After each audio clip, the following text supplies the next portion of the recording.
Okay, hey folks, welcome to Chart Chat Live. And I believe that Jeff, you have already started the recorder. The purpose of this is to try to capture some of the discussions and debates that Jeff and I and Andy Cotgreave couldn't be with us today, but if we do this again, hopefully he will be from time to time. The discussions and debates we had in writing the Big Book of Dashboards, because they were for me enthralling, but it led to much, much better work, getting feedback from my two colleagues, and we wanted to share that, and we wanted to continue the discussion and have you kind of listen in and possibly apply it to your own work and the way you produce things. Before we press on, though, why don't we both introduce ourselves? So, Jeff? Hello, everybody. Thanks for joining. This is Jeff Shaffer. I'm the Chief Operating Officer and Vice President of IT and Analytics for a company in Cincinnati, Ohio called Unifund. I'm also adjunct professor at the University of Cincinnati, where I teach data visualization. And as you probably know, one of the co-authors on the Big Book of Dashboards. Thank you all for joining us today. Thank you, Jeff. And I'm Steve Wexler. I'm the founder and principal and sole employee of Data Revelations. I was Tableau's inaugural Iron Viz champion back in the 1950s. I've been a 5-time Tableau Zen Master, and certainly an accomplishment I'm proud of, but in the data visualization world, the thing I'm most proud of is being one of the 3 authors of the Big Book of Dashboards. And I do want to discuss one of the dashboards in the Big Book of Dashboards, the showing now versus then. And it's bothered me for a while because I don't think it uses color as purposefully as it could. So I keep looking at it and thinking, the book we're coming out now, I'd like to make an adjustment to it. So here's the one in question. Let me explain how to look at it. Let's just focus on the left side of this, which is it's trying to show percentage of people that indicated that they were very satisfied. This is not a net promoter score type of thing. It's the percentage of promoters, the people that gave 9s or 10s. And the bar represents how we did this period, and the vertical line represents how we did the previous period. So we can see in region C, hey, we did better. And we can see in region E, the vertical line is a little further to the right. We didn't quite do as well. And I've colored it so that the better bars are blue, kind of this slate blue, and the worse bars are orange. And I wouldn't do it this way now, and I'll explain why. So here's what an exercise that I used to have people do up until maybe 2-3 years ago in a Tableau class, where useful thing to teach people how to do a difference from the mean. So calculate what the average is and say, what is the difference between the overall average between this store and the average, and color it by that. So the dark blue means it's quite a bit above average, and the dark orange means it's quite a bit below average. And remember looking at this and thinking, well, that's a great skill to know how to calculate that, but that's not a good use of the color here, because I'm just double encoding it. What am I asking people to look at on this chart? I can already see that some of the bars are below average and some are above average. And by making a decision as to, well, what's important? What do I want to emphasize? I'm going to make it way easier for my audience to figure out what's going on. So this gets what we call a screaming cat in the book. And Jeff will elaborate a little bit about screaming cats later on. But now I'm using color purposefully. I'm saying, I'm asking you to focus on those things that are above average. Now I'm asking you to focus on those things that are below average. Now I just want you to focus on the worst performer. Now, who knows why? Maybe I have a good reason for asking you to focus on these two things. So this use of categorical color and how effective it can be and how damaging it can be, we started doing something in our workshops. And Andy Cotgreave, fellow author, told us that he did this in front of 500 people, I think 2 weeks ago. And he asked everybody to stand up, and he divided the room in half. He said, left side of the room, 250 people. I want you to close your eyes. Right side of the room, I'm going to show you a chart. Then he did exactly the opposite. He asked one side to close, the other side to open and close eyes, and he showed a totally different chart. So have a look at this. He showed this for about 4 or 5 seconds, and you can do the same thing here. See what conclusions you reach. Then for the other group, he had them look at this.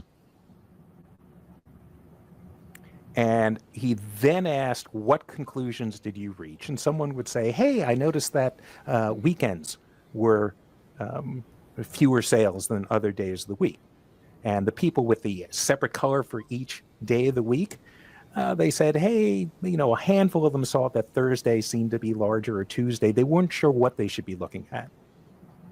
But people found the interesting story in this data with fewer rentals on the weekends, and people were just amused by color with the version on the right. So coming back to this, if I were to redo this chart, there are a couple of things that I find bothersome. But the main one is the use of color.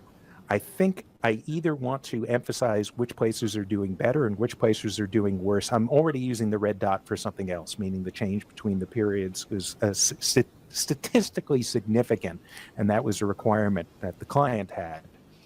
But I would now do it like this. And I might even mute the gray even more. Let me emphasize the places where we didn't do as well this period by bringing that out. Now, there's some other things that I've done as well. One is the decimal place here is totally unnecessary. This is a survey. You're not going to have that. Putting a decimal place suggests a level of accuracy that's deceitful to some degree, because you're always going to have an error margin, plus or minus 4%, because it's not the actual population. You're surveying a portion of the population. So I'd get rid of the decimal places. And I think I can make an argument, if I've got the labels right here, do I even need the axes along the bottom? So I would probably do it like this at this point. Jeff, do you want to chime in on this at all?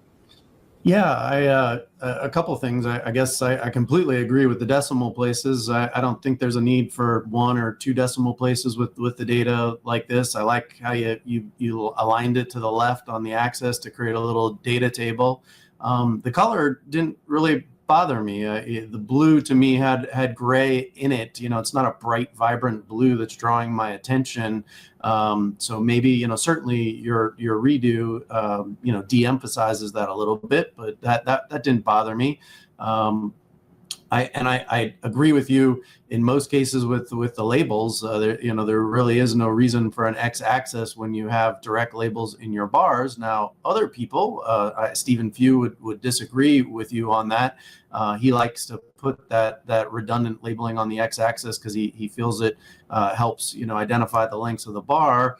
I think he might be right in this case, because you have 2 things going on. You have a bar that's labeled, but you also have a target line, and you don't really know where the target line is without that x-axis. So I think something is lost in this case without that x-axis. But in most cases, I would agree with you. So just, Jeff, you pointed this out yesterday. We did a run through on this, and I realized, what, I think you're completely right.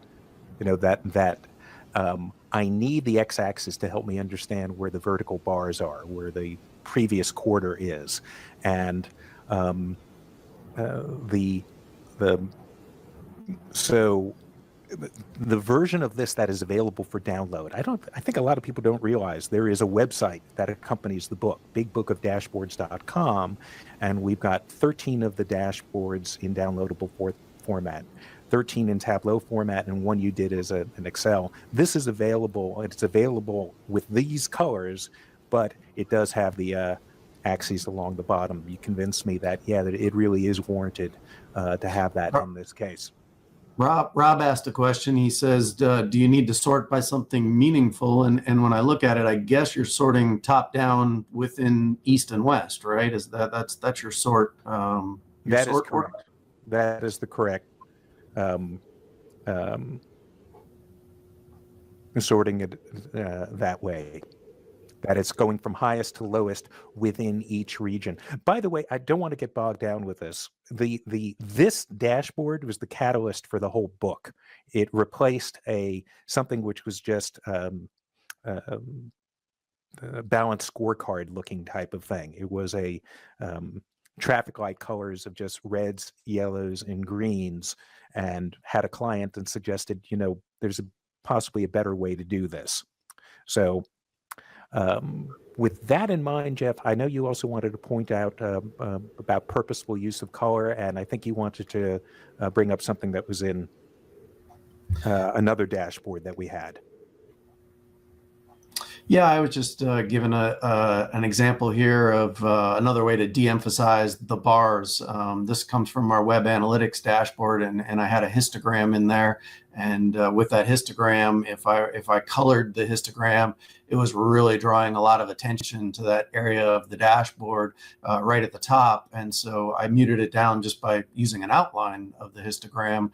So it's just another technique I was thinking of. When I looked at it, you could highlight Wednesday or Thursday or Friday by coloring it in and have the rest outlined. But another technique that I thought of when I saw your dashboard. Hey, I'm going to point something else on the dashboard. Just take a look at this most visited topics. We're going to see a reason for why I'm bringing that to your attention. Before I get into the next thing that's I wouldn't say is bothering me, but I've been thinking about a lot. In the book, we'll present, hey, here are other ways that we think are totally valid to show this data. And there was one that I left out, which was this. You could either call this a connected dot plot, a barbell chart, a dumbbell chart, or a gap chart. And it's used with great effect in your course metrics dashboard. And I'm sorry we didn't include this as a possible alternative in the book. So I'm getting someone, I'm just seeing that, Jeff, don't know if there's anything you can do about my audio. Someone's mentioning that yours is very loud and mine is quiet. I think we're just going to have to leave it for now. My apologies if people are finding that a little bit frustrating. In any case, back to this, this is a fine alternative, and just wanted to put it out there. And in the downloadable version of the dashboard at bigbookofdashboards.com, this is available as well. So the other thing I wanted to bring up is a discussion of these really large numbers that we will sometimes see on dashboards that we call bands or big ass numbers, or Jeff has suggested, if you have a problem with that middle word, call them big angry numbers or maybe big affable numbers. And I want to stake my claim to this right now. The term ban, I came up with that. That is my claim to fame within the data visualization community. I will fight to the death for that, the right to be able to say that. But my concern is about what I will say, that the purposeful use of these things. And I'm going to let me show you how they're used and what I mean. Here is a dashboard from the book that is missing bands. And now here it is with these big ass numbers at the top. And as Andy has categorized these are the headlines and here are the details. But a concern I have is that somehow people will think just putting a bunch of big numbers on something and somehow that's a useful data visualization. And recently I read this phenomenal book by Hans Rosling, one of the heroes in the data visualization world and an expert on global health. He died about a year and a half ago, called Factfulness. In fact, I thought it was so valuable that I read it twice. And he says the most important thing you can do to avoid misjudging something's importance is to avoid lonely numbers. What does he mean by a lonely number? Oop, don't want to go there yet. I'm going to read a little bit from the book. Never ever leave a number all by itself. Never believe that one number on its own can be meaningful. If you are offered one number, always ask for at least one more, something to compare it with. Be especially careful about big numbers. It is a strange thing, but numbers over a certain size, when they are not compared with anything else, always look big. How can something big not be important? He gives an example. Last year, 4.2 million babies died. That is the most recent number reported by UNICEF of deaths before the age of 1 worldwide.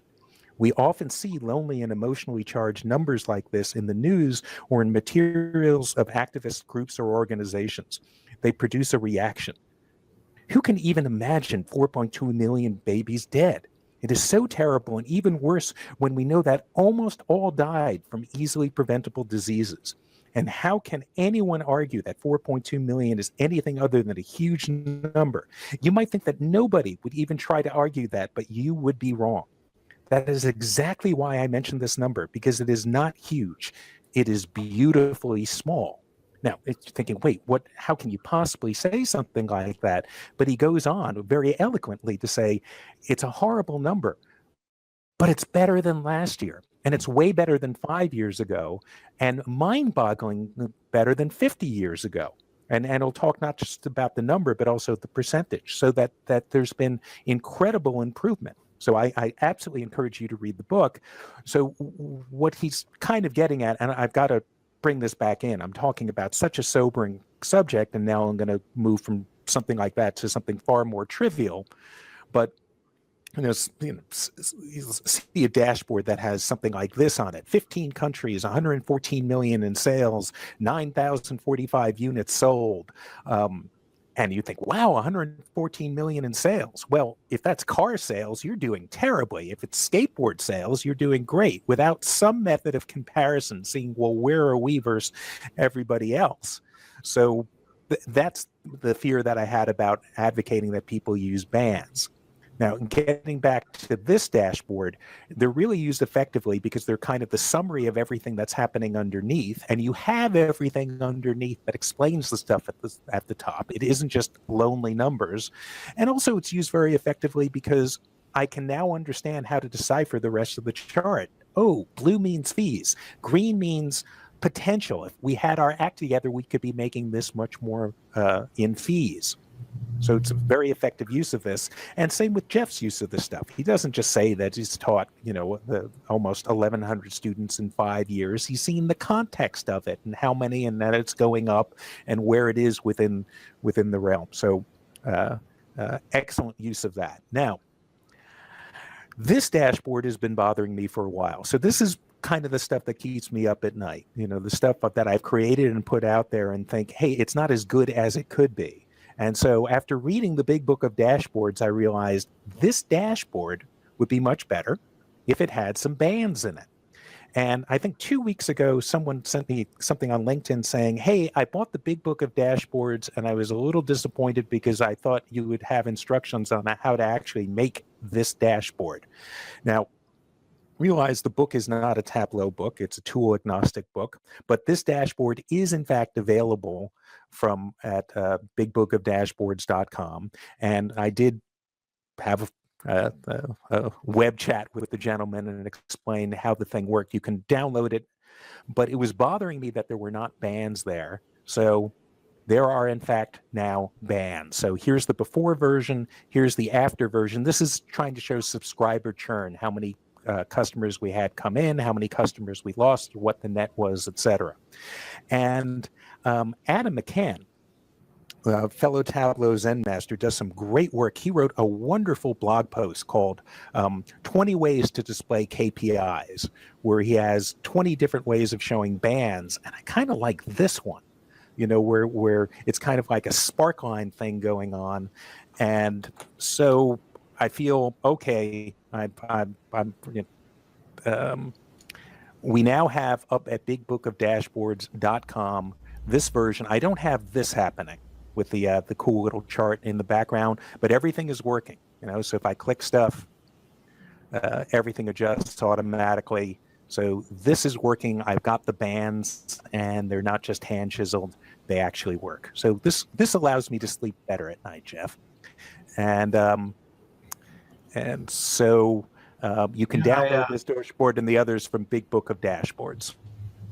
I don't disagree with you on the context. I think what's strikingly different from what Hans Rosling is describing is that I think when we were using bands specifically on dashboards, we're starting with a dashboard that has lots and lots of context and lots of numbers. and then you're adding a band to tell you what's the most important thing about it.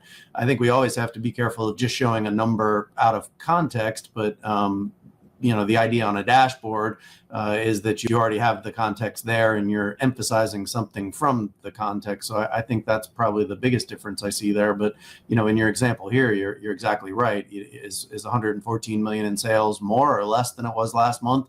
Did it hit your target? Did it not hit your target? Is that a good measure? Is it even the right KPI? And so without having the other context around it, it's hard to know whether you're doing good or not. Andrea is asking, who was the author of that 20 KPI article? It is Adam McCann, and I believe his website is Dueling Data. So, Jeff, I'm going to turn things over to you and stop sharing my screen. Thank you. I'm going to talk about another example from the book that really had a lot of debate between the authors. This one we described as comparing an individual's performance with peers. And the example that we show in our workshops, just to kind of outline the problem here, is if this was your salary, and we have salary just showing the average salary by different generations, traditionalist versus baby boomer versus Gen X, and if that's your dot, you kind of get the sense that you're below average. So you can see that, but you don't really know where all the other people are. We love bar charts, but in this instance, the bar chart's aggregating everything into an average, and that could be one person that makes $1 billion and everybody else makes $1, and it averages out to someplace in the middle. So one of the charts that Steve likes a lot is the jitter plot, and I like this too. It really shows the distribution of all of those dots from low to high, and you kind of get the sense now that you're really on the low end of that. The example from our book was speaker ratings, and it was speaker ratings at the Tableau conference for their, I think it was TC 15 or 14. I'm not sure what year it was, but it was all the speakers. And this particular speaker was really good. They had a session of an average here across overall content, 4.1, 4.2. We can see this speaker is sort of outperforming. If I apply that same technique, and this is from the dashboard in the book, we can see that speaker ID 323 is not only outperforming, but you can kind of see it against the peers. And one of the things that I really love about this particular view of the data is that it gives you an anonymized view of all the other dots, meaning you don't know who scored a 2.5 on the speaker rating. So you're not disclosing information. You just know that somebody's down there, and you can kind of see the top versus the bottom. So Andy pushed back on this, and Andy said, "Well, why don't we just show this as a box plot?" That was kind of his his thought, and I like box plots. The advantage of the box plot is that if you had 100 million dots or 1 billion dots, you could show it in one box plot for sure. But I did have some concern about this, and especially with this particular data. Not everybody will understand a box plot. I'm not sure that a general audience looking at speaker ratings would understand a dot plot. I have twin daughters who are 12. If I show them a box plot, I'd have to explain that, quite lengthy discussion to understand that. Where if I showed them dots, I think they'd get this is you and this is everybody else.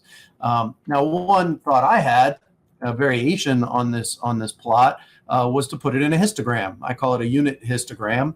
And I added a dimension to this by sizing the circle by the number of people who were in the sessions.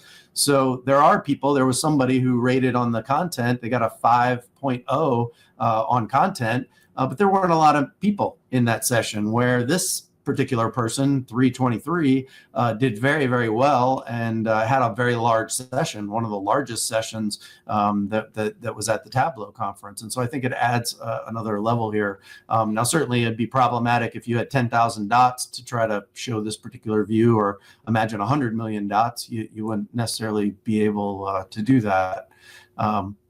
Steve thought that you could do the same thing.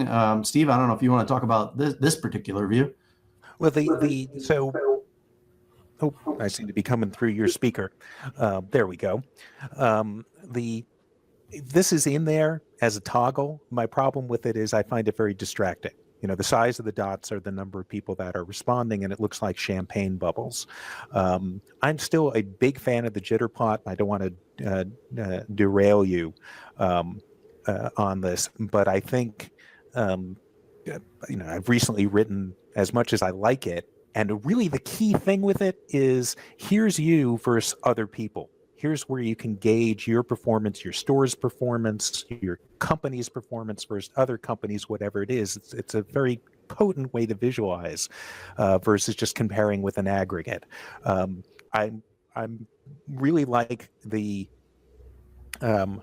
jitter, the unit histogram, and you pointed out it's also called a Wilkinson plot. And there's a lot of people in the Tableau universe and maybe other universes don't know about, really thoughtful guy when it comes to data visualization and statistics. And he's written this killer blog post where he does the consideration, and he offers what I think is a even better way to do it. It's just not readily available to do it in Tableau.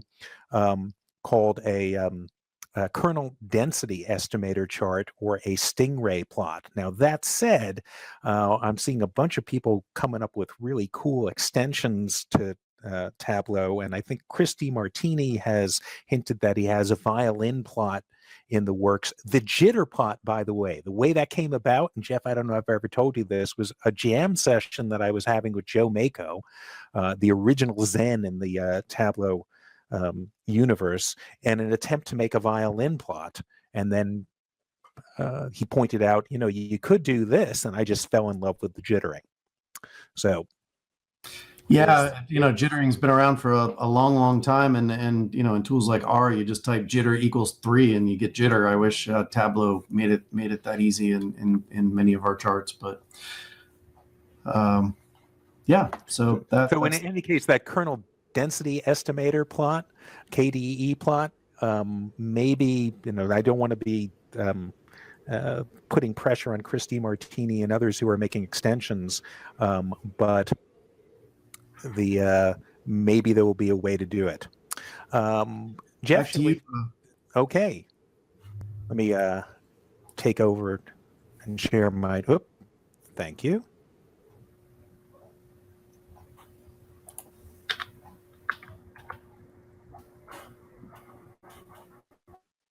So I'm going to file this under the category of things I should not like,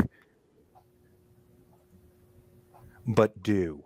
That Jeff and I have a mantra that we preach in our workshops and teaching classes.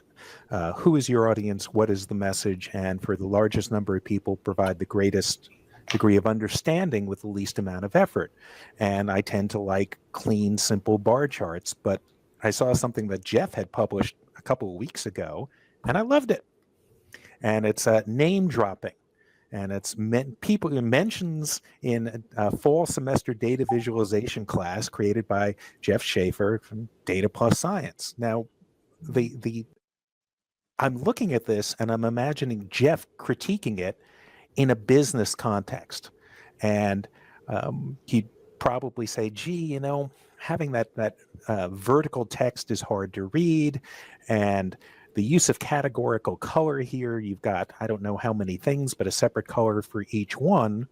And I would have the same critique, that I would look at this and say, "Gee, that's making it hard to read. And so here, let me take all the fun and joy and mirth out of this visualization and turn it into this." And if the context and the audience was, I need to make an accurate comparison, I need to do it quickly, I would probably do this. And if I wanted to use purposeful color purposefully, I might highlight someone in particular and say, "Oh, I want to bring this to your attention." But what was the point of this? It was just supposed to delight and entertain. It wasn't in a business context to make it easy for me to do accurate comparison quickly. That said, I've got to really applaud Jeff on how he is doing the comparison. He's he's got a shape for raindrops, and he's stacking the raindrops. So the length of drops is making it easy for me to make a comparison. He didn't create bigger drops and smaller drops. So this has a lot of analytic integrity because of the use of length to encode this stuff.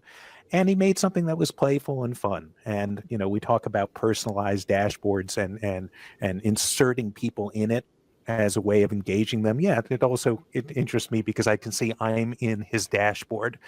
But Jeff, any comments on this? My guess is you don't have too many dashboards at Unifund that look like this. Yeah, I mean, you're right on. I tend to tell my students avoid rotated text. It's generally hard to read. That was certainly a design decision because you couldn't make the drops, horizontal going left to right in any manner that would look like they're dropping. So that was a tough, design decision. It just forced me to rotate the text. The colors, could have been any color, but yes, it's very difficult to have, 20 colors. You're not going to remember one color for the next, but in this case, not too difficult, but you're right on the money. If this were a dashboard in my company, it'd be a bar chart similar to the web analytics dashboard. So yeah. Right. This identical to the web analytics. And that was the thing that pointed out before. All right, I'm going to move on to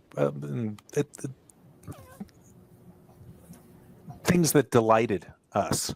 I don't know if we're going to do this again. If people like it, maybe we'll make this a monthly thing, and we'll have certain things that you can look forward to each month. But a number of things that I came across that just blew me away, or I found delightful, or did a great job explaining or exemplifying a best practice. And so I've been doing a lot of pro bono work for a number of organizations that are dealing with Lyme disease. It's tick-borne illness. And been working with LymeDisease.org as well as a Dr. Schweig out on the West Coast. And he was telling me about an initiative of trying to make it easy to visualize patient histories and also seeing if they're improving or not. And he told me about some work that was done by Pictal Health, and in particular, Katie McCurdy, and that was visualizing a particular patient. And let me explain how to read this. For me, it was both beautiful and I understood it immediately. I mean, this is just really great work, although it was kind of hand chiseled in Adobe Illustrator. It's a lot of work, but the first part is the symptoms. Now, this person was born in 1974. They got mono in 1988. They started having digestive issues. The symptoms worsen, terrible heartburn. Symptoms peak, and now things are getting better. Well, what was the diagnosis over this time? And by the way, if you're involved with Lyme disease or other tick-borne illnesses, it takes forever to get a diagnosis on this stuff. Well, first with a diagnosis with depression, eating disorder, then asthma and GERD, then just GERD, multiple chemical sensitivities, and then Lyme and another tick-borne disease, babesia. And then here are life events that are happening: an outward bound trip, first child born, second child born with severe medical problems. And the size of the circles here represents the emotional impact on the person's life and cataclysmic type of stuff going on here. And usually I'm someone who is a big believer in exact comparisons, but how do you put a number on something which is so emotionally wrenching? And you don't need to have an exact comparison. I can see that's happening here. And then the final item here are the treatments, antibiotics, and then what happened with the Lyme babesia and all these different types of treatments that are going on concurrently. And I found this a great way to visualize the data, a common timeline that was there, and a lot of information compressed into a small amount of room and as heartbreaking as this person's life story is, the way it's visualized is just stunning. So bravo to Katie McCurdy and Pictal Health here. Jeff, you have any comments on this? Yeah, I love this dashboard. I love everything about it. I love the color. I really like the way that they did the timeline from 1974 going forward, and every chart underneath it sticks to that timeline. The use of the dots reminds me of the patient dashboard from our book in a very similar manner. The only thing that jumped out at me, at first were those rounded edges on those area charts, I guess, up at the top. That I didn't like that at first. I guess after I looked at it, it doesn't bother me. We love our round things as human beings, so we like round edges and such. I look at this, I just love everything about it. The way that the annotations and the fonts and the way it's laid out and the grid design and the color. Yeah, good point on the annotation layer. It's really well done, and I really like the curved area chart.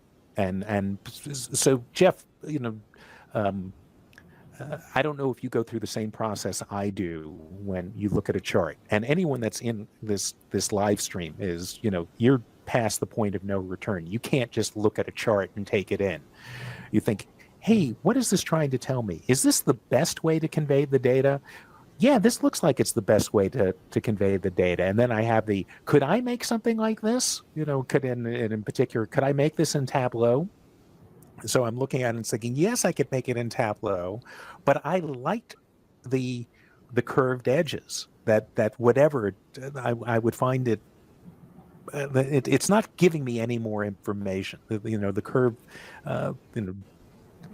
It isn't a gentle sloping that's happening on these things. All of these things are attempting to approximate the degree of symptoms.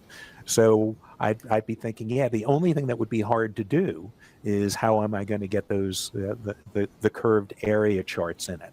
But interesting design decision too, because you don't want to stack those on top of each other, and then you could put separate. You can make a small multiples out of it and have 3 rows for the 3 different things that are showing there. Or but the way that it's done on the timeline, I mean, they're all together, right? They're all things that sort of happen in a chronological order, and so using them on top of each other with the opacity, and I think that really worked well.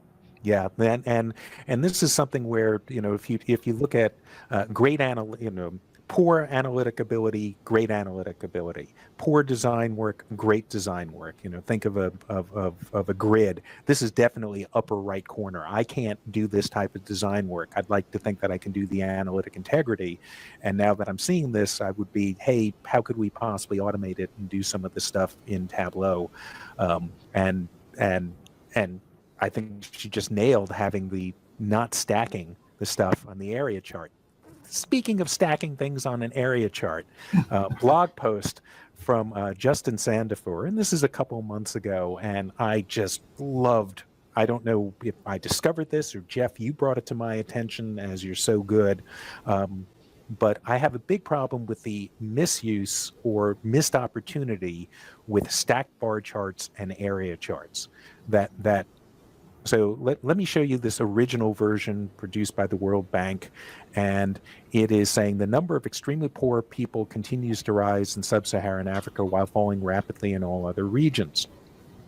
And with a stacked bar chart or an area chart, you can only do an accurate comparison of what's going on overall and whatever is hugging the baseline. Now, the economists took this same data and they did this.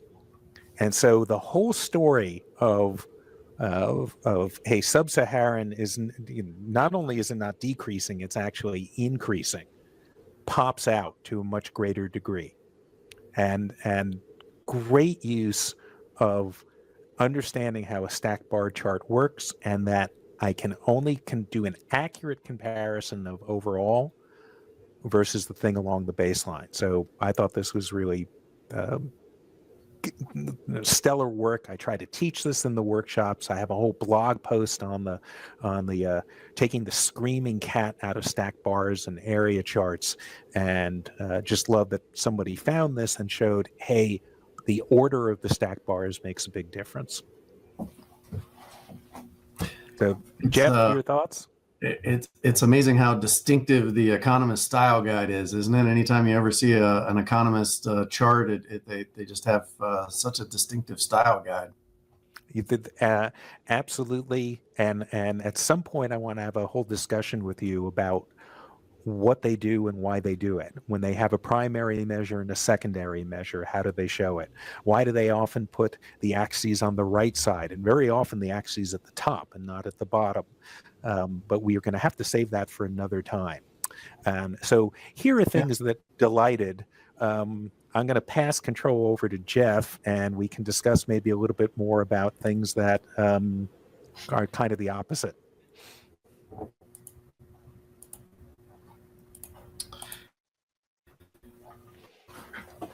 Yeah, so I wanted to talk a little bit about the screaming cat. This is something we invented for the book, and I'll come back to exactly what it is.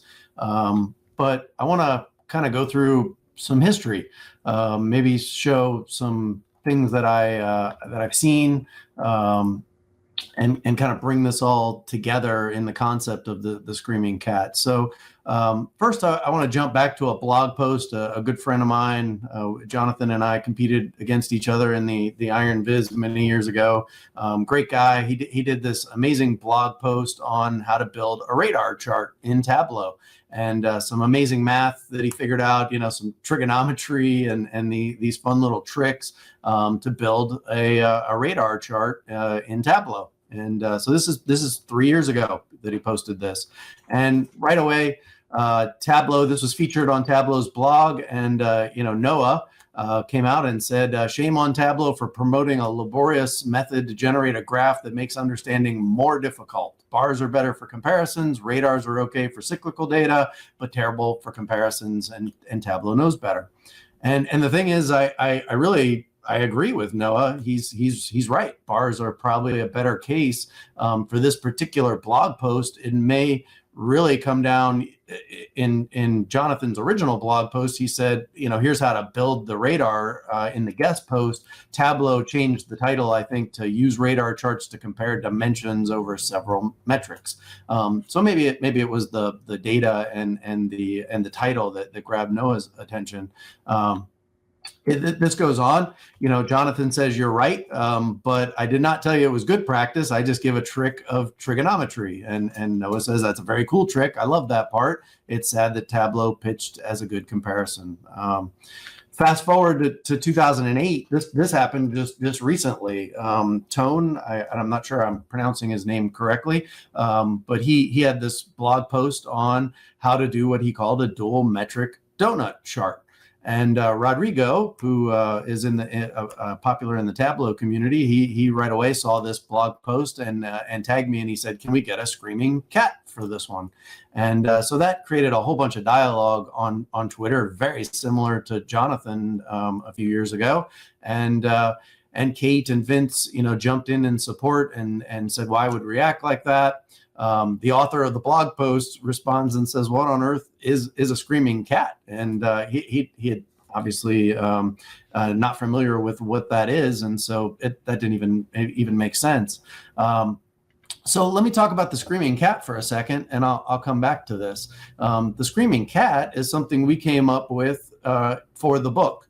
We have this book that's 400 some pages. You flip through the book. The idea is you hit chapter 7 and look at a chart in chapter 7. You may not know that it's a good chart or a bad chart. And we felt like we should give some sort of indication that not telling the audience to create something like this. And so we created this icon of a screaming cat. It means don't make a chart like this one. And more specifically as it relates to the scenarios that we're talking about, and that's going to get to the heart of the conversation here in a second. We did ask people, by the way, to tweet the hashtag of a screaming cat, but we also noted, please be constructive. How would you improve the chart in question? So that's what it is. And so to tell this story, I want to jump back in time to a very famous visualization done by Florence Nightingale. If you're not familiar with Florence Nightingale, sort of a legend of a story, she was sometimes referred to as the lady with the lamp. She lived from 1920 to 1910. This is a woman who was born into an influential, very wealthy family. At that time in the Victorian era, was probably expected to raise a family and just stay at home. And yet she wanted to basically be a nurse before nurses existed. And that was something. It was a job that didn't exist. It was considered low class. Certainly, not like a doctor. And so, this is what she wanted to do. And not only did she do it, she went in and did it in the war. She ended up at the Scutari barracks that was turned into a hospital, and she was there for 2 years, from 1854 to 1856. And if you study this, amazing stories, just confronted with death every day. These soldiers were in close contact with each other during, they were wounded in the Crimean War and brought across the sea to this hospital. And these soldiers were they were dying in tremendous numbers. She had a singularly focus on patient care. So she was very focused on cleaning the wounds, taking care of the patients, giving them good food, and everything about this was really focused about the patient, which was great. But her whole nursing staff was focused on that. This chart that Tone created is actually a chart that she really created many, many years ago. She referred to it as the wedges.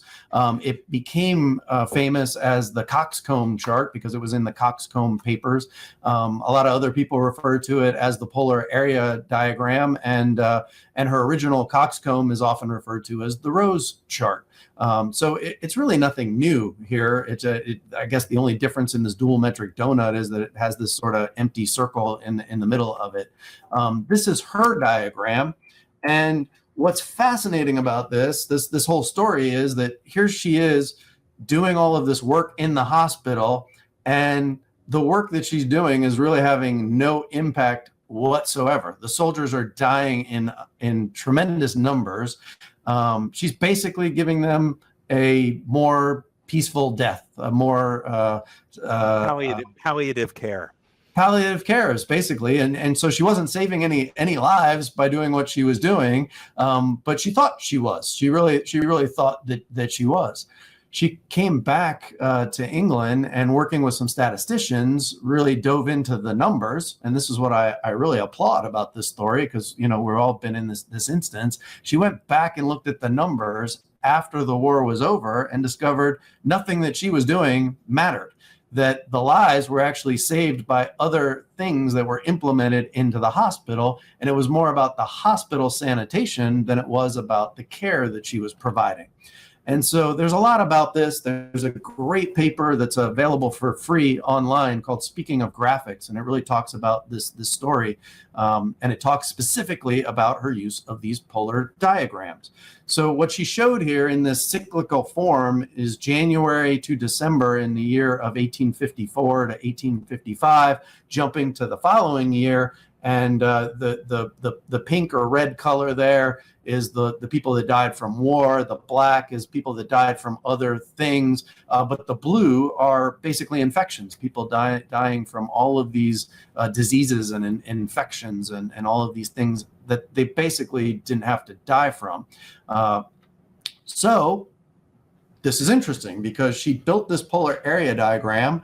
From a best practice standpoint, you would say, well, why make it in a cyclical form? Why can't we make it into a bar chart? And the author of this paper, he's since passed away, but this is his version to say, well, yeah, it could have been drawn like this. It could have been a bar chart basically over time showing the number of deaths per thousand. And then at the commencement of the sanitary improvements, the deaths dropped dramatically and are now down to 22 per thousand. Would it have had the same impact? I'm not sure. The author of this paper said there's no doubt that the innovative diagrams designed by Florence Nightingale produced the necessary change in the minds of those who held political power after the course of history. So it did what it was supposed to do. Now, I might go back and say, well, that doesn't mean the bar chart might not have gotten the attention. I mean, maybe this bar chart didn't get the attention, but I did in the last 24 hours. I thought, yeah, maybe I'll take a shot at a redesign of this. And Steve hasn't seen this yet, but here's my thought. What happens if I take that bar chart and I show it like that? Will that grab the attention? If I call the Scutari Hospital a death camp and explain that we were losing half of our troops, that they were basically coming there to die and they were better off staying at the front line than coming to our hospital, until we did some simple things like drain the water supply and improve the fresh airflow and eliminate the rat problem in the hospital. And all of a sudden, the soldiers were living. Very impactful. Does it have to be in circular form? I don't know. Let me jump forward and talk about something that we say in our workshops all the time. Who's your audience and what's the message? And this is the end of this paper that the author wrote. I just highlighted a few things. The purpose of the communication was for the persuasion of the people. The audience she had in mind was the health commission and the government of her time, rather than the historian or the statistician. And one must ask for whom they were intended and what purpose they were produced and under what circumstances. I guess I would argue here that her chart worked because it was a tremendous influence of the people that needed to do what they needed to do. And she was able, with her political influence and her writings and her diagram, to actually make significant change. So let's take that circular form, bring it back to this blog post and say, well, is this useful? Is it useful today? And I have a real life example of that. I had a client who came to me and said, I need help building a radar chart in Tableau. Can you help me? And my response back was, if this isn't related to geospatial data, then I really doubt a radar chart is the best way to visualize the data. I was already thinking, let's just make it a bar chart. And the client came back to me and said, no, this really needs to be a radar chart. It actually is sort of geospatial data. The data was cell phone towers. It was one of the big major cell phone providers, one of the biggest in the country. And what he was trying to do is show the center of a cell phone tower and show the patterns of how that cell phone tower works. Very similar to a microphone pattern, like a cardioid pattern for a microphone.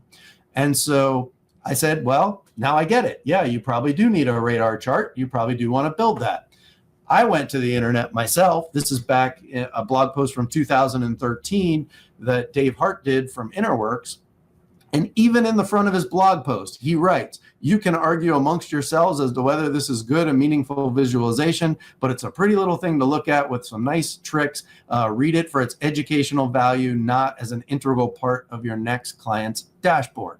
Well, I tell you, that blog post saved me because I was able to build that and then quickly turn that into what the cell phone company was looking for. And I did that in under an hour. It took me about 45 minutes. There were 4 equations in Tableau, and I was able to do this data set, exactly what they were looking for, to show the different patterns of 1,800 cell phone towers that they were bidding at in a government auction. So this was something that turned out to be very useful. And so, that kind of brings me to the end here to say, yeah, this could be a screaming cat, but it also might be a valuable tool. It's not the chart that's the screaming cat. It's the context and the use case that really brings it. If I'm comparing profit and sales by subcategory, I can probably do that in a better way with a bar chart. But if I'm doing a cell phone tower coverage by the different bands, this particular chart type might actually work, or a variation of it. So that's really what I had on that. And these things are interesting. I think it's best, I look at another one of Tone's blog posts. He puts a disclaimer on it. This information can be displayed using bar charts, and many would argue that would be more efficient. Let's put that aside for a moment and use this as an opportunity to explore how this can be done. When I read that and I see tutorial and I see these how-tos, my immediate reaction is not to put a screaming cat on it. It's more to say, this is like a musician practicing the F-sharp scale in the practice room. They may not use it very often, but there may be a case where they have to learn how to play in 6 sharp. So that's really what I had for for today on this topic. And I'll jump over to you, Steve. Yeah, I've just got to say that, spoken like the classical musician, you would look at it at the key of F sharp. I, as the jazz and pop musician, say, no, it's G flat. So we much prefer flat keys to sharp keys. Hey, I just want to do quick shout out to Rodrigo, who, is one of the most nurturing and good forces in the data viz community. And I don't think he was meaning to we may have gotten some pushback on that. The look, we have we talk about pie charts and all the problems with them, and why they're rarely an effective way to visualize data. There are certain cases where pie chart may be a few and far between, but may be the best way to show this. Also, just going back to the radar chart. I predict we're going to see a rash of radar charts over the next 2-3 weeks, between one of the Jonathan's Ludovic's entry in Iron Viz, and then Ken Flaridge just yesterday had these beautiful wind roses that we're just going to see a bunch of these things come out, and this happens from time to time. Like 2 years ago, the community suffered from Merrimako disease. Then, we had a rash of Sankeitis. Jeff, you were the first person that I remember offering this up. And then Chris Love recently had a fascinating blog post about Sankeys. We'll see chronic hex map, we'll see chord diagram, diarrhea, etc. So it wouldn't surprise me if we start to see, a bunch of radar charts for 2 or 3 weeks. So that's kind of Jeff, I don't know if I have much else except to talk about resources, workshops that we have coming up, and so forth. Do you have a slide to show? Yeah, I guess somebody asked if this has been recorded. We did hit the recording at the beginning, so we should be able to publish this out. We'll have the slide decks with the links. We put a bunch of them in chat, and we'll publish the chat history as well. So we'll try to get all the links in one place and have everything available. Yes, and the swell holiday gift would be a copy of the Big Book of Dashboards. Or I've got to say, if you can only buy one book, I'd probably get Factfulness first, then buy the Big Book of Dashboards. So we can try to open this up for questions for another minute or two. Someone had asked about, there was a great area chart showing in the New York Times. Let me see if I can find that. The American dream is alive in China, about being out of poverty and having much greater wealth, and a wonderful animated chart. And it's an area chart, and it doesn't have China at the bottom. It still works very effectively for me, although I would argue if you wanted to make an exact comparison, I would have it along the bottom. Great work from the New York Times. I'll see if I can, follow-up email to this to people who attended. We'll see if I can have a link to that. Great. Okay. Anything else, Jeff? Questions. So thank you all very much. See you next time. Okay, Jeff, thank you all. I'm delighted to have you join us today.